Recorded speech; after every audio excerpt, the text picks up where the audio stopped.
തട്ടുന്നു. അപ്പോൾ പുള്ളി എന്ത് ചെയ്യുന്നില്ല, കുഞ്ഞ് എന്ത് ചെയ്യുന്നില്ല, നോർമൽ ആകുന്നില്ല. കുഞ്ഞ് നോർമൽ ആകുന്നില്ല. കുഞ്ഞിൻ്റെ ഈ പറയുന്ന സ്റ്റോക്കിംഗ് സീരീസ് ആണ്. കുഞ്ഞ് കണ്ണൊക്കെ തള്ളി നിൽക്കുന്നുവെങ്കിൽ കുഞ്ഞുമായിട്ട് നമ്മളൊരു കസേരയിലിരിക്കണം. കുഞ്ഞുമായിട്ട് എന്ത് ചെയ്യണം, ഒരു കസേര. ഇത് കൊച്ചു കുഞ്ഞാണെന്ന് വെച്ചോളാം, ഇതിനെ പറ്റി വലിയ ആളാണ്, ചെറിയ കുഞ്ഞറിയാലേ, നമ്മളെ കൈ കുഞ്ഞറിയാലേ. അപ്പോൾ എന്ത് ചെയ്യണം, ഈ കുഞ്ഞുമായിട്ട് നമ്മൾ നേരെ കസേരയിൽ ഇരുന്നിട്ട് നമ്മൾ ഈ രണ്ട് കാല് കൊണ്ട് കുഞ്ഞിനെ സപ്പോർട്ട് ചെയ്യും. സപ്പോർട്ട് ചെയ്തിട്ട് ഈ കുഞ്ഞിനെ ഇതുപോലെ കമഴ്ത്തി നമ്മൾ ഒരു കൈ കിടക്കും. കാലുകൊണ്ട് നമ്മൾ സപ്പോർട്ട് ചെയ്യും. കുഞ്ഞിനെ വെച്ചാൽ താഴെ പോകും. ഓക്കെ.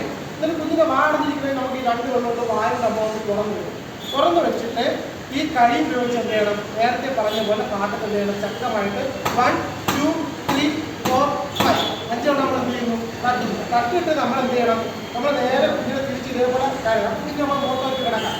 ഈ രണ്ട് വിരൽ ഉപയോഗിച്ചിട്ട് നമ്മളെ ഈ ഇപ്പോഴുണ്ടല്ലോ, ഇത് കുറുകിയ ഒരു വര വരച്ചാൽ അത് CPR-ഉമായിട്ട് ബന്ധപ്പെട്ടാണ് നമുക്ക് അടുത്ത കളകൾ പറയാം. അതായത് നേരത്തെ നമുക്ക് മാറലിൻ്റെ മധ്യഭാഗത്തായിട്ട് നമുക്ക് ഇവിടെ ഈ ഭാഗത്തായിട്ട് നമ്മൾ എന്തെങ്കിലും രണ്ട് വിരൽ ഉപയോഗിച്ച് 1 2 3 4 5 2 താഴത്തേക്ക് ഇതിൽ 1 2 3 4 5 രണ്ട് വിരൽ ഉപയോഗിക്കാം. പൊടിക്കുഞ്ഞുങ്ങളാണ്, രണ്ട് കൈയൊക്കെ ഉപയോഗിച്ച് കഴിഞ്ഞാൽ എന്ത് ചെയ്യും, വാരിൽ ഇത് വരുന്നതുകൊണ്ട് രണ്ട് വിരൽ നമ്മൾ ഉപയോഗിക്കാം. ഇത് വീണ്ടും തിരിയുക 1 2 3 4 5 വീണ്ടും എന്ത് ചെയ്യുക, ഇടുക 1 2 3 4 5.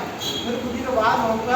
തടസ്സം കുഞ്ഞ് വന്ന് നമ്മൾ കാണാൻ എടുത്ത് കളയാം. കണ്ടിലേക്ക് കണ്ട് നമ്മൾ കൈയിട്ട് കുത്തരുത്. കുത്തി കഴിഞ്ഞ് വീണ്ടും തടസ്സം എന്ത് ചെയ്യും, ഉള്ളിലോട്ട് പോകും. കുഞ്ഞുങ്ങളൊക്കെ ഒഴിവുള്ളവർ എന്ത് ചെയ്യും, ഈ ഫസ്റ്റ് എയ്ഡിൽ